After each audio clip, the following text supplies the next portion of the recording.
नमस्कार दोस्तों, आज की कहानी है विक्रम बेताल की 20वीं कहानी, जिसका नाम है बालक क्यों हंसा। इस बार भी पेड़ पर लटके बेताल को राजा विक्रमादित्य उतारते हैं और कंधे पर लाद कर आगे बढ़ते हैं। बेताल हर बार की तरह राजा विक्रमादित्य को फिर से एक कहानी सुनाता है। बेताल कहता है, एक बार की बात है, चित्रकूट नगर में एक चंद्रलोक नाम का राजा राज करता था। उसे शिकार करने का बहुत शौक था। एक बार वो जंगल में शिकार करने निकला। वहाँ घूमते घूमते वो रास्ता भटक गया। थक कर वो एक पेड़ के नीचे आराम करने लगा। आराम करते हुए उसने एक खूबसूरत कन्या को देखा। उसकी खूबसूरती राजा की आंखों में बस गई। उस लड़की ने फूलों के गहने पहने हुए थे। राजा उस कन्या के पास पहुंचा। वो कन्या भी राजा को देखकर बहुत खुश हुई। इतने में उस कन्या की सहेली ने राजा से कहा कि यह ऋषि की बेटी है। उसकी सहेली की बात सुनकर राजा खुद ही ऋषि के पास गए। उन्होंने ऋषि को प्रणाम किया। ऋषि ने राजा से पूछा, राजा आप यहाँ कैसे? राजा ने कहा, मैं यहाँ शिकार खेलने आया था। राजा की बात सुन ऋषि ने कहा, बेटा तुम क्यों मासूम जीवों को मारकर पाप के भागी बन रहे हो? ऋषि की बात का राजा पर बहुत असर हुआ। राजा ने कहा, मुझे आपकी बात समझ आ गई है। अब मैं कभी शिकार नहीं करूँगा। राजा की बात सुनकर ऋषि बहुत खुश हुए और बोले, राजा तुम्हें जो मांगना है मांगो। राजा ने ऋषि की बेटी के साथ शादी करने का प्रस्ताव रखा। ऋषि ने राजा की बात मान ली और बेटी की शादी राजा के साथ कर दी। शादी के बाद राजा अपनी पत्नी को लेकर अपने राज्य की तरफ चल पड़ा। रास्ते में जाते जाते दोनों को एक भयानक राक्षस मिला। वो राक्षस बहुत ही भयानक था। उसने राजा की पत्नी को खाने की धमकी दी। राक्षस ने कहा, अगर अपनी रानी को बचाना चाहते हो तो 7 दिन के अंदर एक ऐसे ब्राह्मण के बेटे की बलि दो जो खुद की मर्जी से अपने आप को समर्पित कर दे और उसकी मौत के वक्त उसके माता पिता उसके हाथ पकड़े रहें।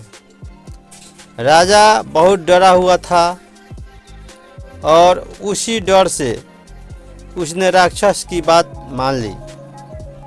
राजा डरते हुए अपने नगर पहुंचा और अपने दीवान को सारी बात बताई।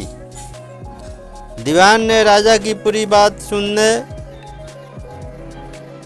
के बाद राजा को सांत्वना दी और कहा, आप चिंता मत कीजिए, मैं कुछ उपाय करता हूँ।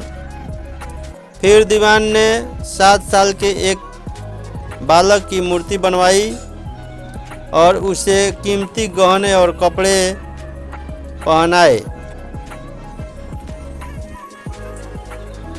उसके बाद दीवान ने उस मूर्ति को गांव-गांव और आसपास के नगरों में भी घुमवाया।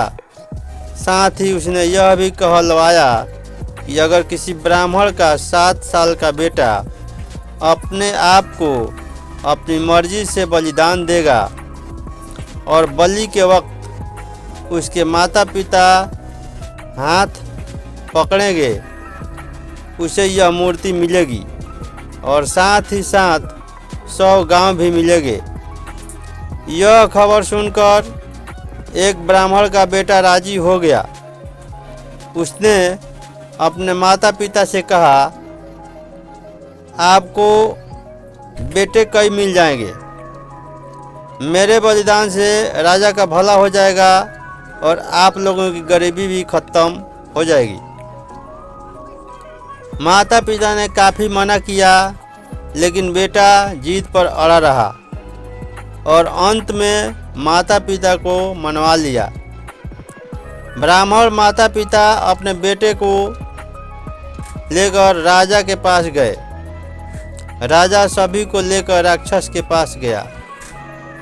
राक्षस के कहे अनुसार राजा उस बालक की बलि के लिए तैयार हुआ और बलि के वक्त बालक के माता पिता ने उसके हाथ पकड़े।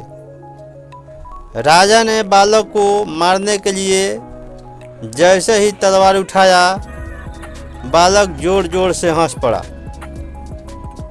इतने में ही बेताल ने कहानी बीच में ही रोक दी और विक्रमादित्य से हर बार की तरह सवाल पूछ बैठा कि बताओ विक्रमादित्य, ब्राह्मण का लड़का क्यों हंसा?